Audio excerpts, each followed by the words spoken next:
देखिए, आम आदमी पार्टी की दिक्कत क्या है कि उनके पास जो एक सामान्य सार्वजनिक पटल पर एक किस तरीके से बातचीत करनी चाहिए, किस तरीके से औरों से व्यवहार करना चाहिए, उसकी कोई सीख नहीं है।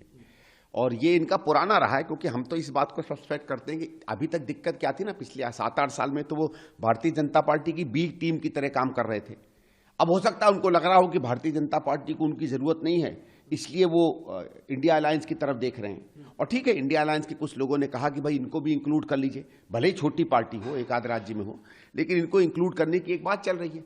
अब ये इस बात को मुझे नहीं लगता हजम कर पाते हैं, तो इसलिए दिक्कत होती है, क्योंकि इनको जो बड़े गठबंधन में आने की जो एक तौर तरीके होते हैं, उसका एक कल्चर होता है, उसकी इनको समझ नहीं है। किसी के साथ भी काम करने की समझ नहीं है, चाहे दिल्ली के एलजी हों, चाहे भारत की सरकार हो, चाहे विपक्ष के लोग हों, चाहे गठबंधन हो, इनको किसी के साथ काम करने की आदत इसलिए नहीं है क्योंकि इनकी सारी पॉलिटिक्स पूरी दुनिया पर उंगली उठाने की है। ठीक है, अब ये इस बात को नहीं समझते हैं। जब इन्होंने कहा, स्वाभाविक है जब ये कहेंगे कि एक थी कांग्रेस, तो कांग्रेस की तरफ से कोई ना कोई प्रतिक्रिया तो आएगी। लेकिन एक बात ये नहीं समझ रहे कि आने वाले समय में माताएं ये भी कहेंगी कि एक पार्टी थी जो आजकल तिहाड़ में मिलती है। ये बता दे कौन सी ऐसी पार्टी है जिसका 40% नेतृत्व जेल में हो और बाकी जाने को तैयार बैठा हो।